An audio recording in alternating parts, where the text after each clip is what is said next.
한 주간 평안하셨습니까? 네. 지금 한국교회, 아니 전 세계 기독교회가 어떤 기간으로 지금 보내고 있는지 아십니까? 사순절이라고 그러죠. 지금이 바로 사순절 기간이에요. 부활주일까지 보통 이제 사순절이라고 해서 전통적으로 교회가 지키는 큰 절기라고 할까요? 그런 기간이 지금의 기간입니다.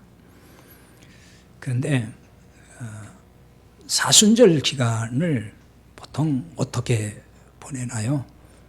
과거 아마 여러분이 신앙생활 했을 때를 기억해 보면 조금 생각이 날 것 같기도 한데요. 한국교회가 이때 가장 많이 하는 것이 있는데 그 중에 하나가 아마 특별 40일 새벽기도 같은 것이 아닐까 싶어요. 지금은 뭐 그나마 그런 것도 많이 시들해졌어요. 그렇게 하는 교회도 많지 않은 것 같은데 한때는 참 많이 유행처럼 교회마다 했던 적이 있고 여러분도 아마 그런 경험이 있을 거예요. 그때는 경쟁적으로 했어요. 그래서 그 특별 새벽 기도에 잘 나오면은 상을 주기도 하고 또 여러 가지 그 상품을 주기도 하는 이런 일들을 했었습니다. 그렇게 해야만이 뭔가 이 사순절 또 혹은 고난 주간을 잘 보내는 것이다라고 생각을 했던 거죠. 기도에만 한 것이 아니고 금식도 많이 했어요. 그래서 한 끼 뭐 금식 운동도 하기도 하고 그야말로 고행 아닌 고행을 했던 것이 아닌가 이런 생각이 듭니다. 그렇게 해야만이 뭔가 주님의 고난에 내가 동참한다라고 하는 그런 의식을 가졌어요. 왜 고난에 동참을 꼭 해야 된다고 생각했는지 모르지만은 그렇게 해야만이 뭔가 그리스도인으로서 떳떳하고 그래야 뭔가 자격이 있는 것 같은 그런 생각이 들었던 거죠. 지금도 아마 이런 의식을 가진 교회와 교인들이 다수라는 생각이 듭니다. 그래서 이 기간에 금식 한 번도 하지 않았다 그러면은 왠지 경건하지 않은 신자 같은 느낌이 이제 들어요. 그리고 또 지금은 뭐 그런 교회가 또 더 있는지 모르겠지만 우리 교회에서는 뭐 그렇지 않으니까요. 금식도 하고 그래야 그 믿음이 좋은 신자로 보고 금식 한 번도 하지 않으면은 믿음이 없는 사람, 뭔가 경건하지 않은 것처럼 그렇게 여겼던 그런 때가 있었고 저도 한때는 이 복음에 대해서 좀 잘 몰랐을 때는 그런 시각으로 봤던 적이 있어요. 신자들을 평가할 때에 사순절 기간을 잘 보내고 고난 주간도 잘 보내고 그래서 금식 기도도 하고 특별 기도에 열심히 나오고 그래야만이 저 사람이 그래도 믿음이 있구나 이렇게 믿음의 척도로 삼았던 그런 적이 있었습니다. 교회에서 이런 그 어떤 프로그램 같은 것도 하지 않거나 그러면은 마치 이런 교회는 세속화된 교회 같은 느낌을 갖게 하거나 또 신앙에 열정도 없고 열심 없는 교회로 사람들이 여기는 신자들이 스스로 그렇게 생각하는 경향도 솔직히 있었습니다. 그래서 이 참 그 사순절이라는 기간을 여러 가지 프로그램을 가지고 진행을 하고 그 중에서 특히 또 고난 주간이 되면은 그때는 더 이제 한 주간만큼은 다른 데는 못했을지라도 그때만이라도 뭔가를 해야 돼요. 금식도 한 3일 이상 해야 된다든지 그거보다면은 금요일 날 하루만이라도 온전히 3끼라도 금식을 한번 해보자. 뭐 이런 운동도 하고 했던 적이 있습니다. 수도사처럼 금요까지 하면서 지내고 그래야만이 마음이 좀 떳떳한 것 같고 그래야 내가 믿음이 좀 있는 것 같고 그걸 또 잘 하고 나면 뭔가 좀 떳떳한 생각이 들어요. 그래도 내가 이번 고난 주간은 잘 지냈구나. 그게 이제 자기 자신의 어떤 의의가 또 되는 거죠.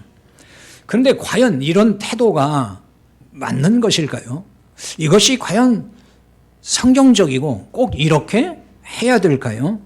이렇게 해야 그게 믿음이 좋은 증거가 되고 그게 믿음이 좋은 신자일까요? 또 혹은 하나님이 그렇게 하시는 걸 기뻐하실까요? 중요한 것은 뭐겠어요? 성경이 그럼 그런 걸 가지고 뭘 말씀하는가? 성경에서는 그걸 하라고 하는 것일까? 이런 거죠.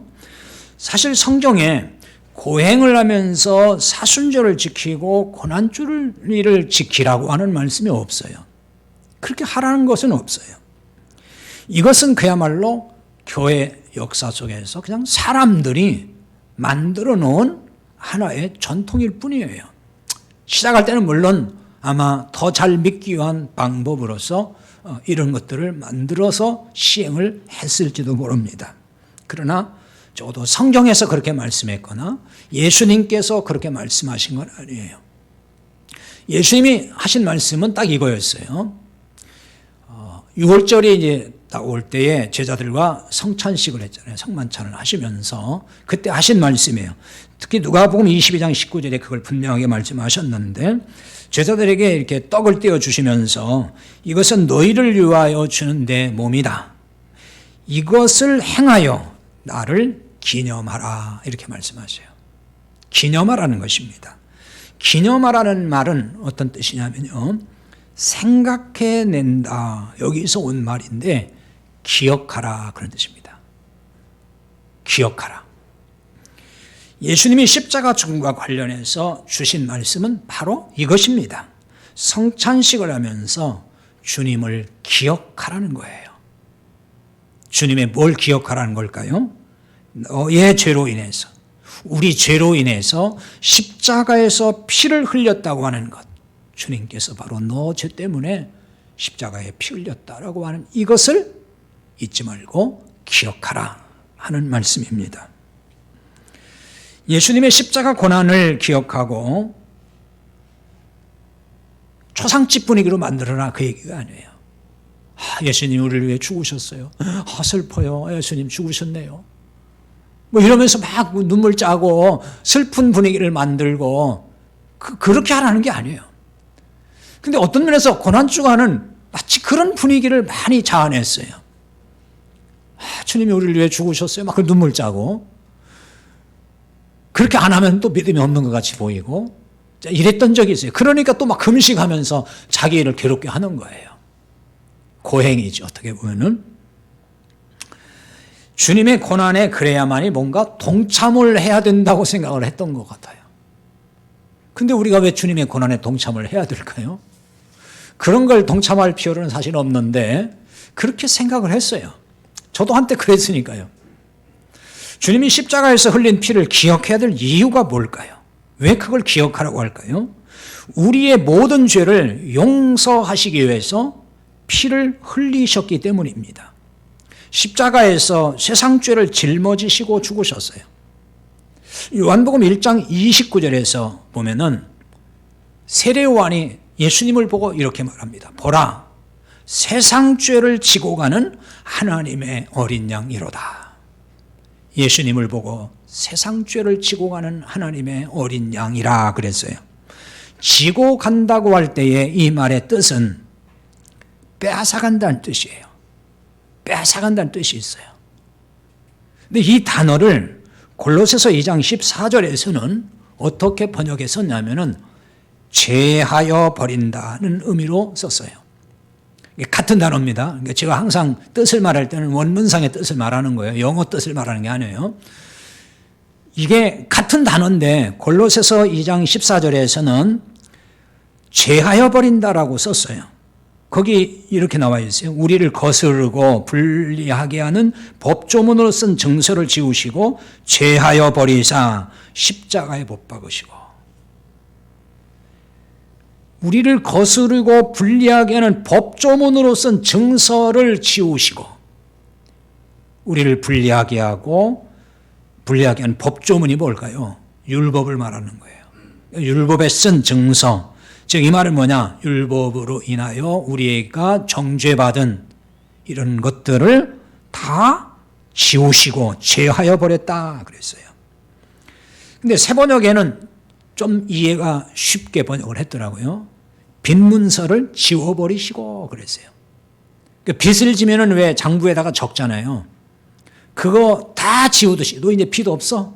이렇게 하는 것처럼 우리의 죄가 다 이렇게 적혀 있었는데 그거를 싹 그냥 지워버렸다는 거예요.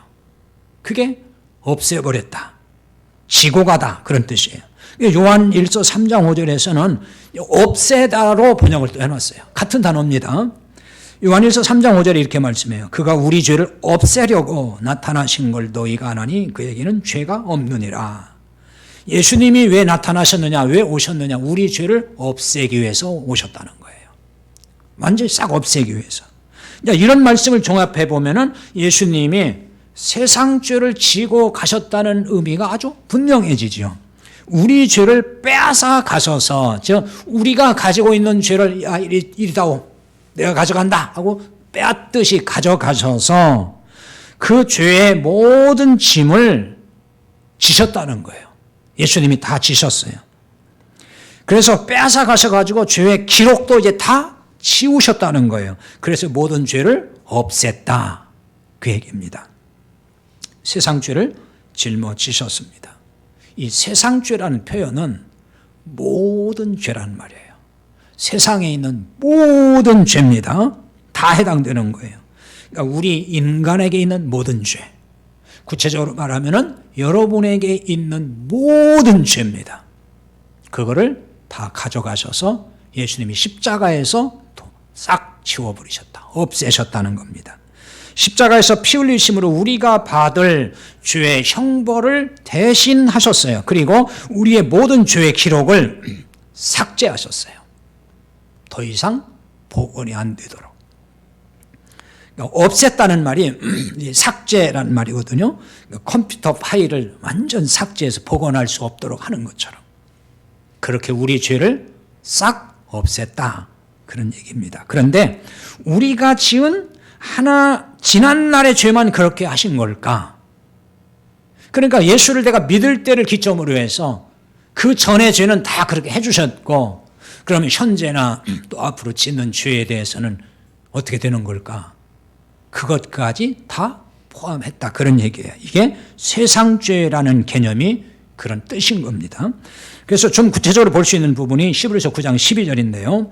거기에 보면은 염소와 송아지의 피로 하지 아니하고 오직 자기의 피로, 예수님의 피로 영원한 속죄를 이루사 단번에 성소에 들어가셨느니라.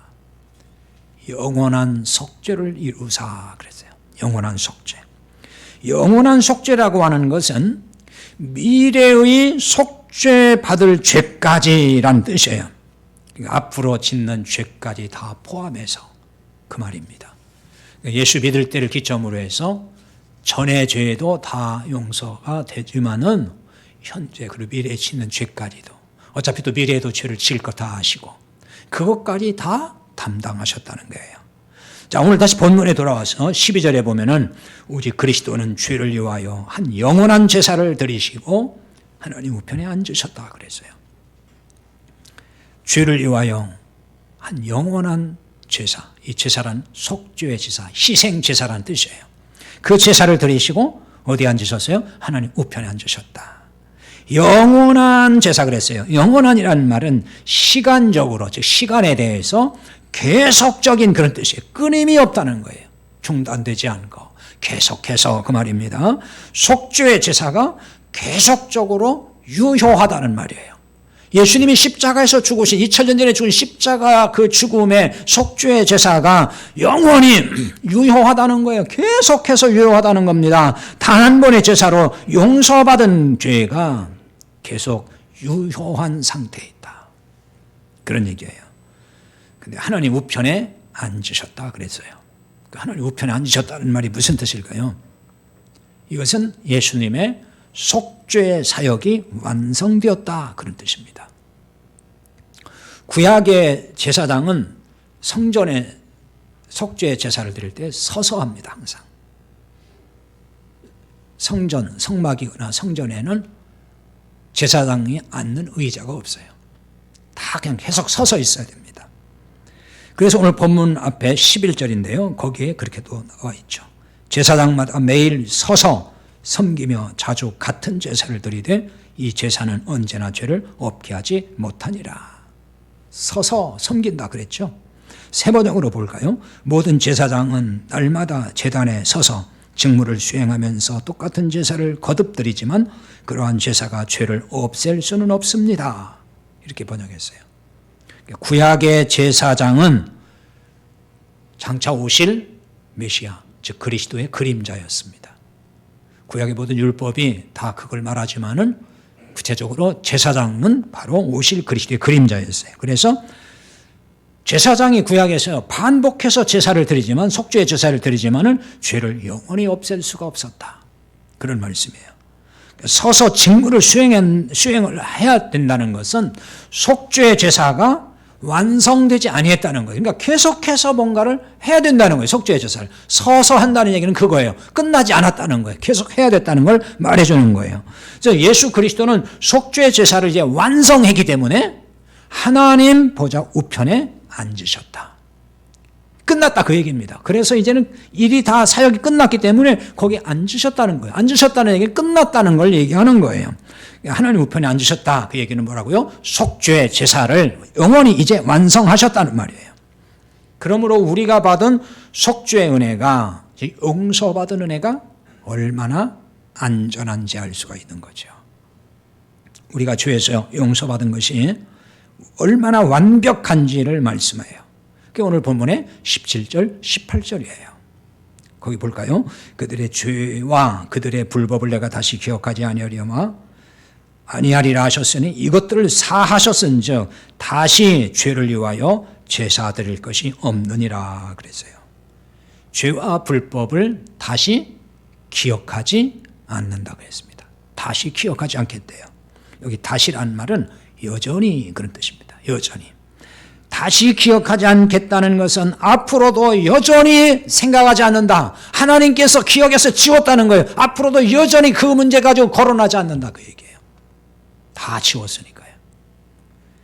우리가 받은 용서의 은혜가 얼마나 완벽하고 완전한 것입니까? 그러므로 무엇을 할 필요가 없다고 말씀했죠? 다시 죄를 위하여 제사 드릴 것이 없다. 그러니까 다시 용서받기 위해서 제사를 드릴 필요가 없었다는 거예요. 할 필요가 없다는 것입니다. 그럼 다시 죄를 위하여 제사를 드릴 필요가 없다고 하는 것은 어떤 뜻일까요? 구약에서 속죄 제사를 왜 드렸죠? 죄를 용서받기 위해서예요. 희생 제물을 드려서 죄를 용서받습니다.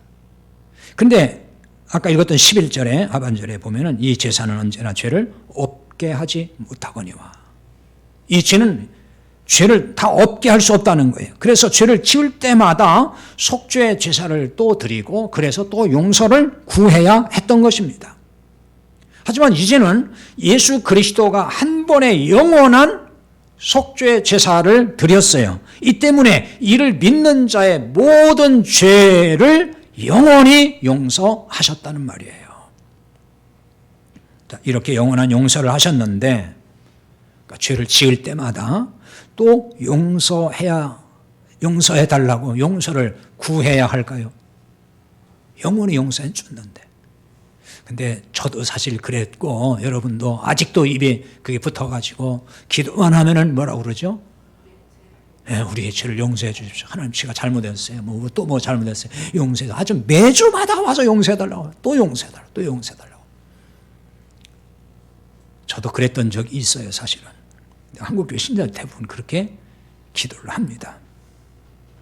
그런데 저는 이런 말씀들이 깨달아지면서 그것이 바르지 않은 거구나, 이렇게 알게 됐어요.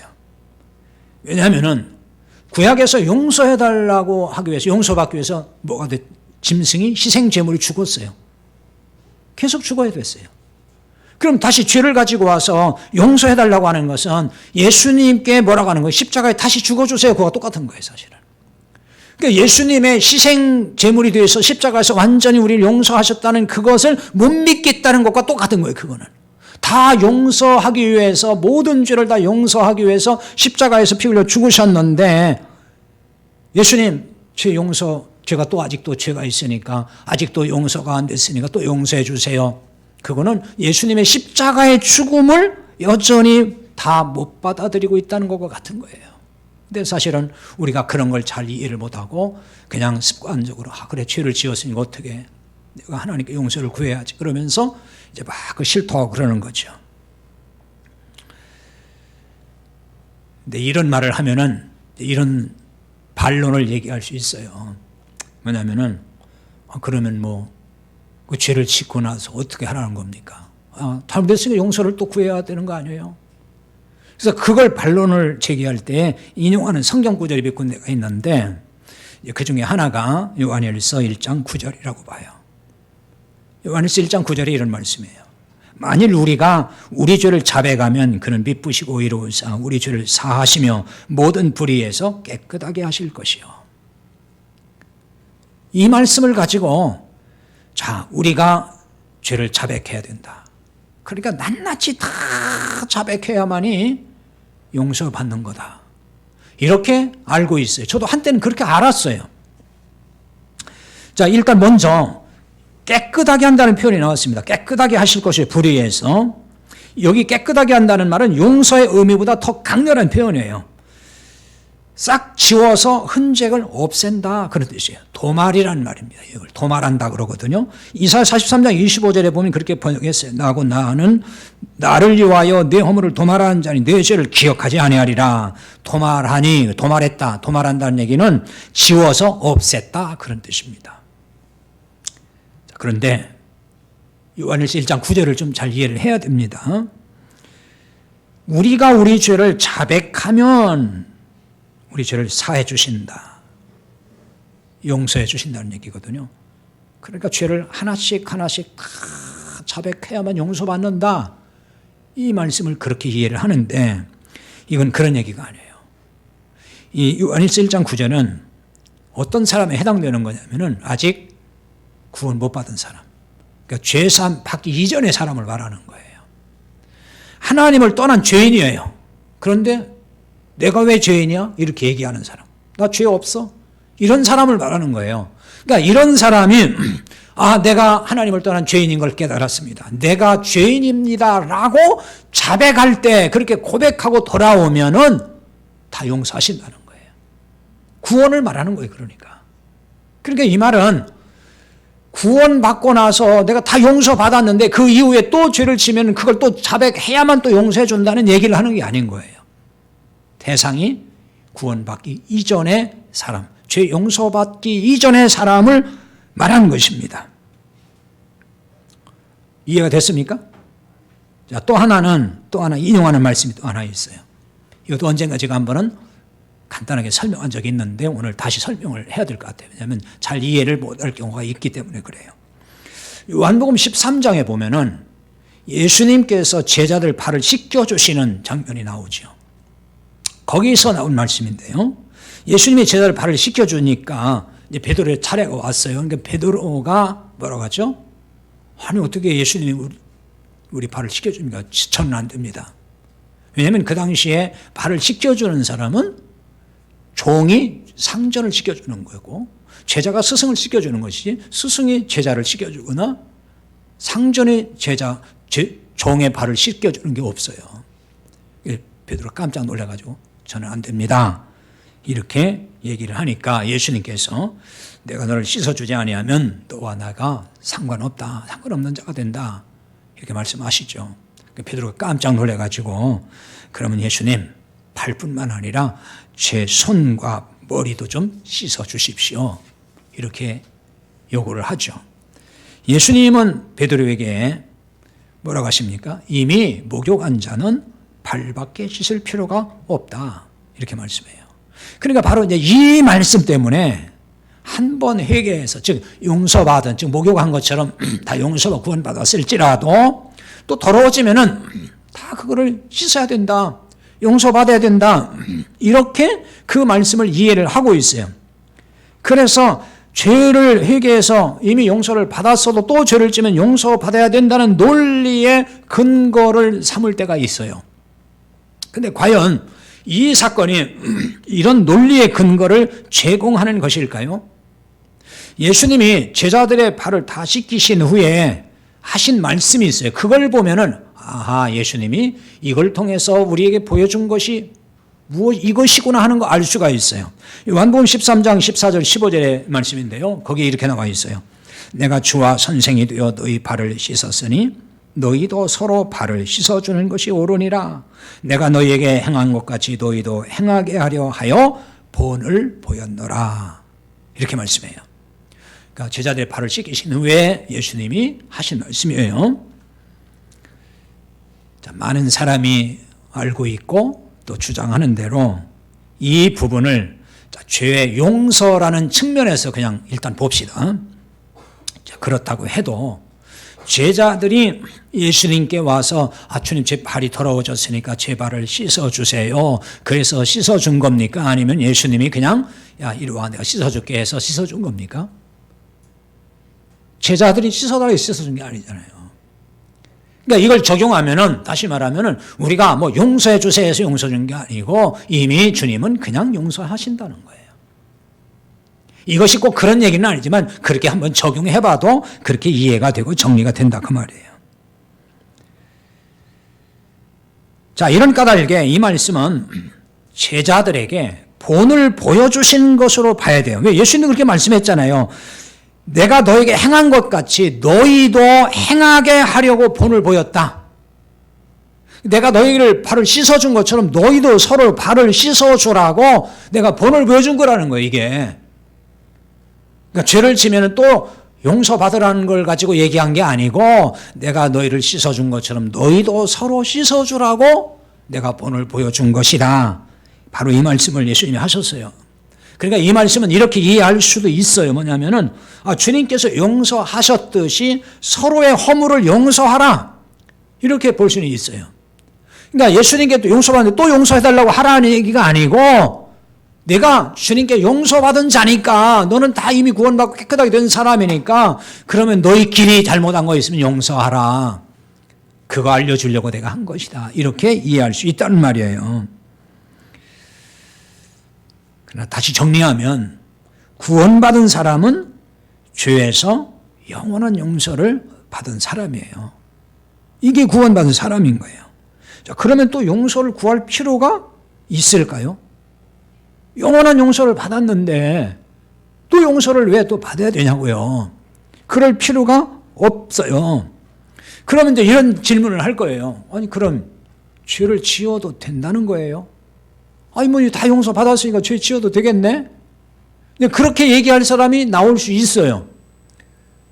근데 이걸 두 가지 측면에서 제가 생각할 때는 이런 말을 할 수 있어요. 하나는 구원과 아무 상관이 없는 사람이에요. 사실 교회는 나왔지만 구원이 뭔지 잘 몰라요. 죄사함의 은혜가 뭔지도 몰라요. 근데 이런 말을 들으면 되게 기분이 좋아져. 용서 한 번 받으면 그냥 다 끝났다니까. 그러니까 죄를 지어도 괜찮겠네? 마음이 막 편해지는 거예요, 이제는. 이제 그 사람 구원 받은 사람이 못 받은 사람이에요? 성령이 임한 사람이 안 임한 사람이에요. 성령이 임한 사람은 그렇게 생각 안 하죠. 정말 구원받은 사람이라면 이렇게 생각할 수는 있어요. 그러면은 내가 다 용서받고 그 뒤에 내가 또 죄를 지을 수 있고 또 그럴 때도 많은데 그러면 이건 어떻게 되는 거지? 이런 궁금증에서 의문은 가질 수 있겠죠. 자, 그런 점에서 생각을 좀 할 필요가 있습니다. 진짜 구원받아 모든 죄에서 용서받았으면은 어떤 사람이 될까요? 어떤 상태에 있는 걸까요? 로마서 6장 14절과 15절을 보겠습니다. 거기에 이런 말씀이 있어요. 죄가 너희를 주장하지 못하리니 이는 너희가 법 아래 있지 아니하고 은혜 아래 있음이라. 그런즉 어찌하리요 우리가 법 아래 있지 아니하고 은혜 아래 있으니 죄를 지으리요 그럴 수 없느니라 그랬어요. 죄가 너희를 주장하지 못하리니 그랬어요. 주장하지 못한다. 이 주장한다는 말의 뜻을 보면은 주인이라는 뜻이에요. 주인. 소유주라는 말이에요.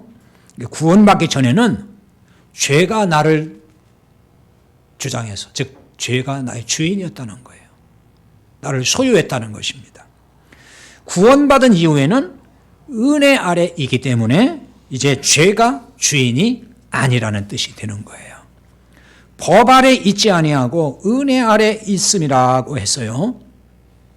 죄가 주인이 되었을 때는 법 아래 있어요. 율법 아래 있다고 말이에요. 율법 아래 있어요. 율법은 죄가 있을 때마다 정죄하는 거예요. 그게 정죄의 기능이 있어요. 율법은 계속 정죄합니다. 너 이거 잘못했네? 너 죄인이야. 이렇게 얘기하는 거예요. 그러니까 이 말은 뭐냐? 죄가 주장하는 것과 같다는 거예요. 법 아래 있지 아니하고 은혜 아래 있으니 죄를 지으려 그럴 수 없느니라 그랬어요. 은혜 아래 있으니 죄를 지으려 그럴 수 없다는 거예요. 이게 무슨 말이냐면요. 물론 이게 이제 이 말 그대로 그냥 우리 번역된 그대로 보면은 내가 은혜 아래 있으니까 그렇지 나는 죄를 지으면 안 돼. 이렇게도 이해할 수는 있는 부분도 있지만은 이거는 그 뜻보다는 본질에서 이런 뜻인 거예요. 은혜 아래 있으면 죄를 짓는 일이 없다는 거예요.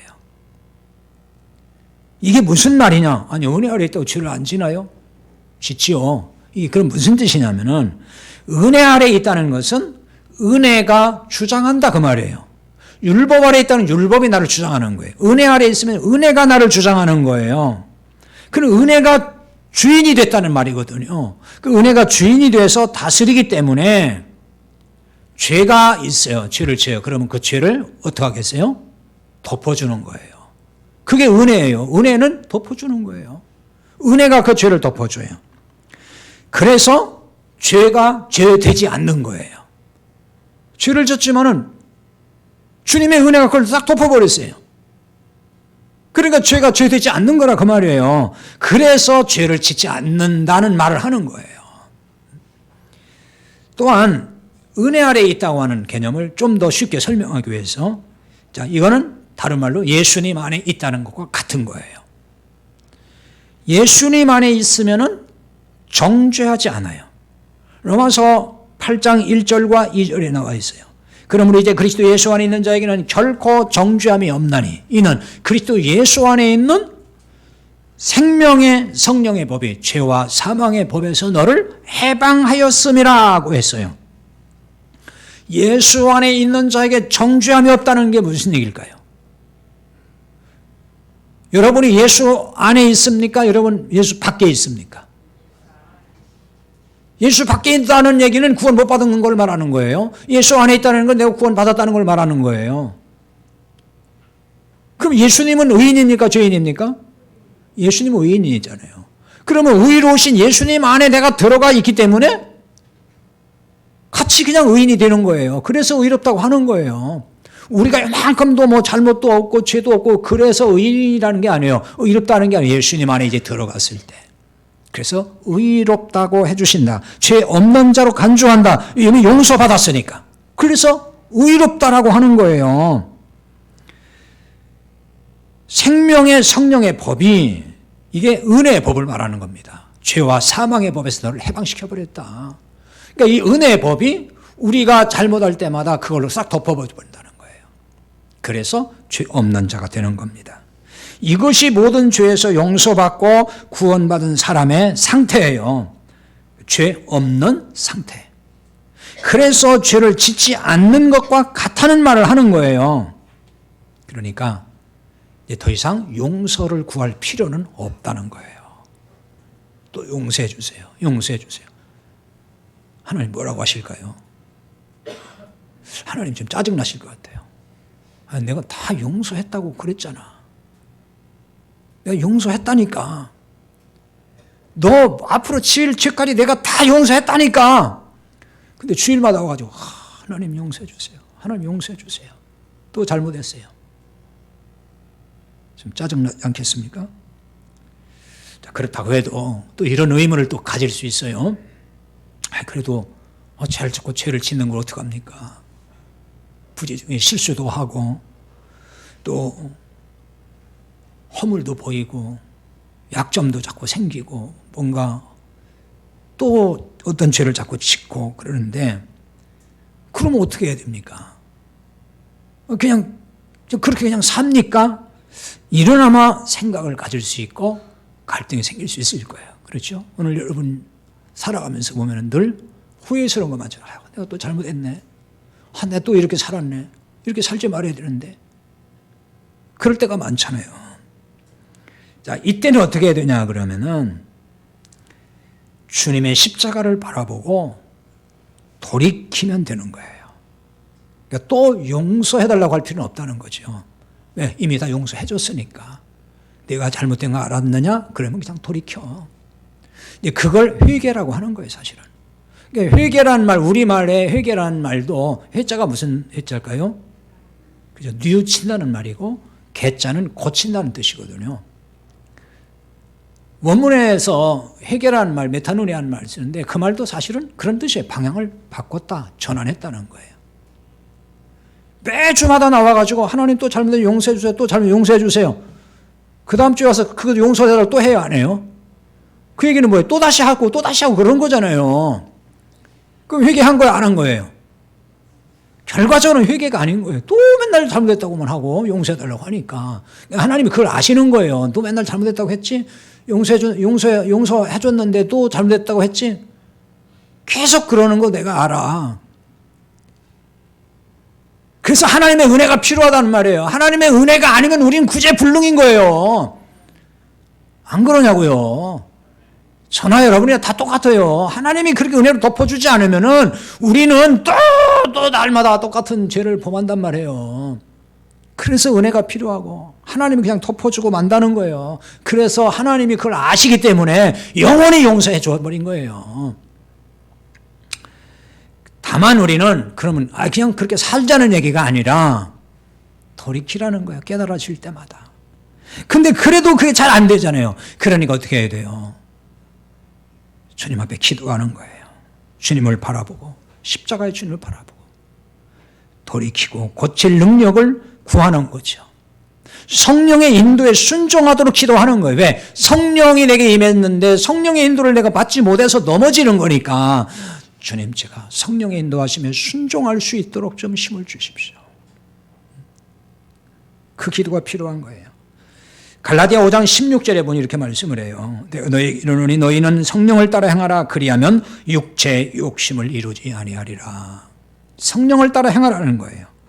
행하라는 말은 걷는다는 말이에요. 돌아다닌다. 즉 성령과 함께 걷는 거예요. 성령과 함께 내가 살아가는 거예요. 성령을 따라 행한다는 말은 그렇기 때문에 뭐가 전제되냐면은 성령의 인도에 순종한다는 것이 전제되는 것입니다. 구원받은 사람은 성령이 우리 안에 들어와요. 내 안에 계셔요. 그러니까 성령이 말씀하셔요. 항상 깨우쳐줘요. 알게 해줘요. 진리가 생각나게 해줘요. 그래서 잘못될 때 너 그거 잘못한 거야. 너 왜 그렇게 살아? 그렇게 살면 안 되잖아. 말씀하셔요. 근데 때때로 우리는 그거를 무시하고 산단 말이죠. 그렇지 않고 살도록 우리가 하나님 앞에 늘 꿇어 엎드려 기도해야 되는 거예요. 성령의 행하심을 따라 살면은 육체의 욕심을 이루지 않는다 그랬습니다. 죄를 짓지 않고 산다는 의미로 이해할 수 있어요. 육체의 욕심이라는 것은 죄를 짓고 사는 걸 말합니다. 이것이 성령 받은, 즉 구원받은 그리스도인의 삶인 거예요. 근데 성령의 인도를 따라 사는 것을 방해하는 게 있습니다. 그게 뭔지 아세요? 갈라디아 5장 7절에 보면 너희가 다름질을 잘하더니 누가 너희를 막아 진리를 순종하지 못하게 하더냐라는 말씀이 있어요. 그리고 바울이 말합니다. 내가 성령으로 시작했다가 육체로 끝나겠느냐. 성령의 인도를 따라 살지 않았다는 거예요. 갈라디아 성도들이 처음에 복음을 듣고 성령이 임했어요. 성령의 인도를 따라서 진리 안에 복음 안에서 믿음으로 잘 살았어요. 이걸 다름질을 잘했다고 말을 한 거예요. 근데 갈라디아 교회에 율법주의가 들어와서 너희들이 믿음으로 의롭게 되는 게 아니다. 율법을 그래도 지켜야만이 죄 용서받는 것이고 의롭게 된다. 이렇게 얘기를 한 거예요. 그래서 여기 진리를 막아, 너희를 막아 그랬는데 방해했다 그런 말이 됩니다. 진리의 영인 성령을 순종하여 이제는 복음의 자유함을 가지고 이렇게 살아야 되는데 막아서는 방해하는 자들이 있었어요. 그게 뭐라고요? 누구라고요? 율법주의자들이 그랬다는 거예요. 율법주의자들은 순종하지 못하게 했다 그랬는데 이 말은 설득했다는 뜻이 있어요. 유혹으로 설득했다. 즉 알아듣기 쉽게 자꾸만 어떤 논리를 가지고 당시 그리스도인들을 설득했다는 거예요. 그렇게 유혹을 했어요. 근데 그 유혹이 바로 뭐냐면은 믿음으로 죄에서 의롭게 되는 것이 아니야. 그런 말이에요. 그러니까 율법을 지켜 행하지 아니하면 너는 여전히 죄인이야. 이렇게 말을 한다는 거예요. 또 예수만 믿어서 구원받고 죄 사함 받고 용서받은 게 아니야. 율법을 지켜도 율법 안 지키고 있지 않아. 그래서 여전히 죄 가운데 있다고 얘기를 하는 거예요. 그러니까 혼란이 와버린 거예요. 그럼 우리 율법으로 다시 돌아가야 되는가? 율법을 지켜야 되나? 이렇게 생각을 하게 된 거예요. 율법을 어길 때마다 용서를 받아야 된다는 뜻으로 얘기를 했다는 거죠. 그것이 갈라디아 교회 성도들의 신앙생활을 막아놓은 것이 됐습니다. 이 때문에 바울은 갈라디아 2장 21절 이렇게 설파를 합니다. 내가 하나님의 은혜를 패하지 아니하노니 만일 의롭게 되는 것이 율법으로 말미암으면 그리스도께서 헛되이 죽으셨느니라 그랬어요. 무슨 얘기예요? 내가 율법을 은혜를 패하지 않는데 만약 의롭게 되는 것이 율법으로 말미암으면 내가 율법을 다 지켜서 용서받고 그렇게 해서 의롭게 되는 것이라 그러면은 그리스도께서 헛되이 죽으셨다. 예수님이 왜 그럼 십자가에 죽으셨느냐 그 말이에요.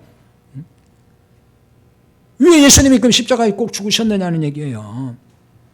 그래서 갈라디아 3장 13절에서는 그렇게 말씀하죠. 그리스도께서 율법의 저주에서 우리를 성량하셨다. 그리스도께서 율법의 저주를 받으사 우리를 율법의 저주에서 성량하셨다. 율법 아래서 율법대로 지키지 않으면 죄인 되고 그래서 정죄받고 항상 죄인으로 살아가야 되는데 거기서 우리를 건져냈다는 거예요. 근데 왜 다시 율법으로 돌아가려고 하느냐? 그럼 예수님이 왜 죽으셨느냐는 거예요. 주님의 죽음을 왜 헛되게 하느냐? 율법을 어길 때마다 용서를 받아야 한다면 예수님의 죽음은 헛된 죽음이 되고 만다. 그 얘기입니다. 그래서 이것을 절기와 관련해서 또 말씀한 것도 있어요. 굉장히 중요한 부분인데요. 갈라디아 4장 10절에서 11절입니다. 너희가 날과 달과 절기와 해를 지키니 내가 너희를 위하여 수고한 것이 헛될까 두려워하노라. 날과 달과 절기와 해를 지키니 날과 달과 해와 절기는 율법을 말하는 거예요.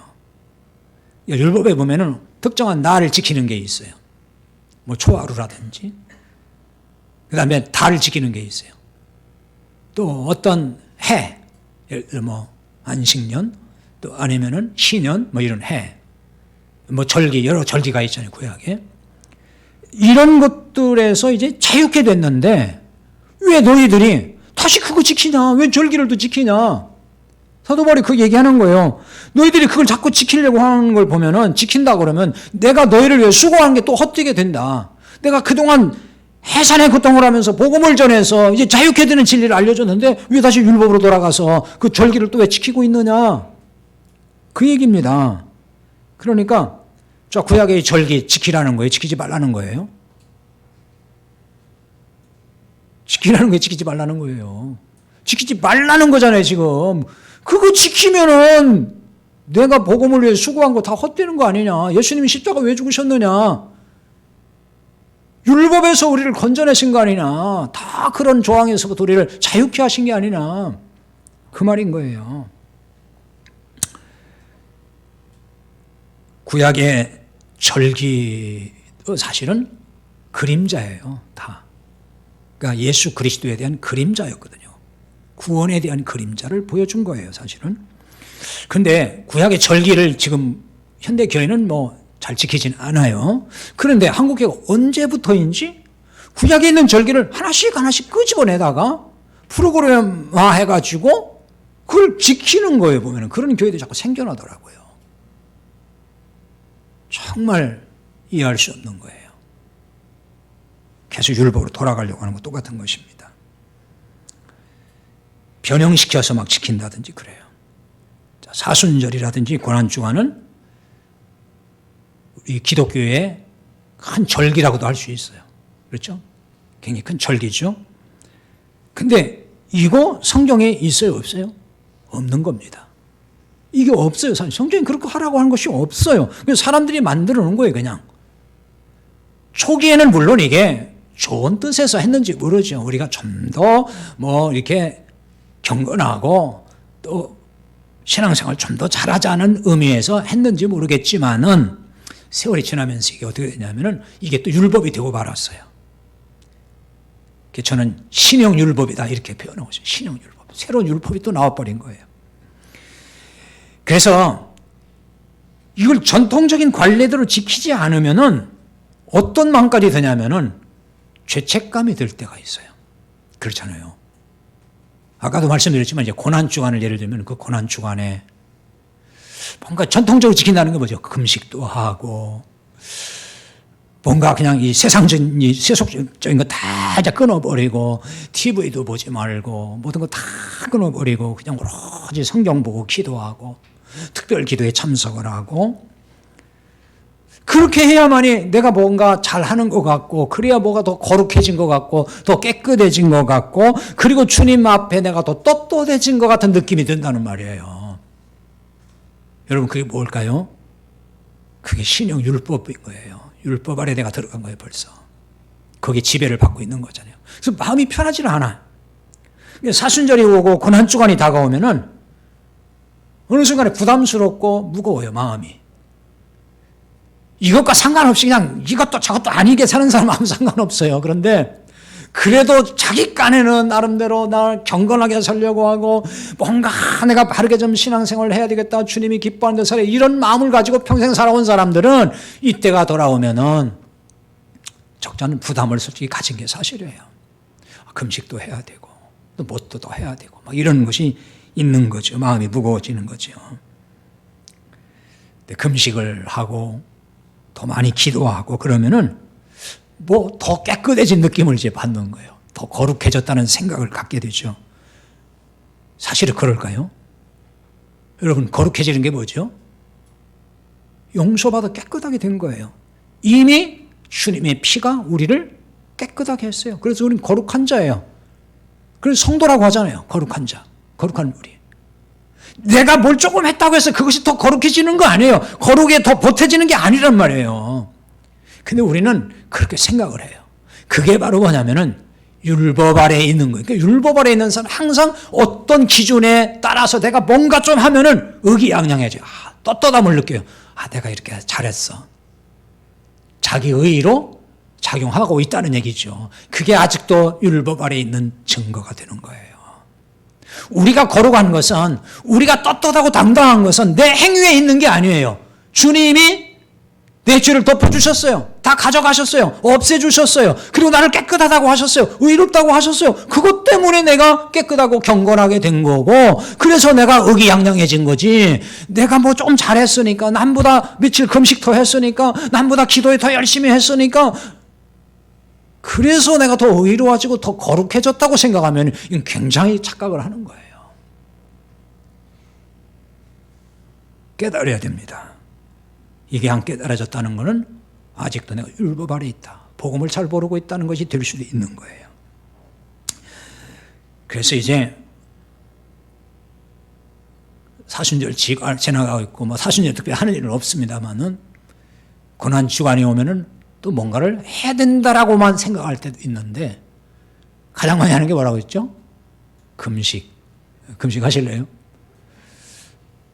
저는 금식을 잘 안 합니다. 이런 걸 깨닫고부터. 왜냐하면은 금식은 왜 할까요? 여러 가지 이유가 있는데 슬플 때 금식을 해요. 너무 슬퍼가지고 밥이 안 넘어가는 거예요. 예수님 나를 위해 십자가에 죽으셨는데 제가 밥이 넘어갑니까? 여러분 그렇게 하면 돼요 안 돼요? 하지 말라는 거예요. 내가 너를 살렸다. 너 얼마나 기쁘냐. 내 죄 다 덮었다. 근데 왜 청승맞게 왜 초상집 분위기 만드냐. 예수님 그렇게 말씀하는 거예요. 주님의 십자가를 기념하는 건 좋아요. 감격하는 거죠. 그리고 감사가 나오잖아요. 그리고 기뻐하는 거예요. 주님 감사합니다.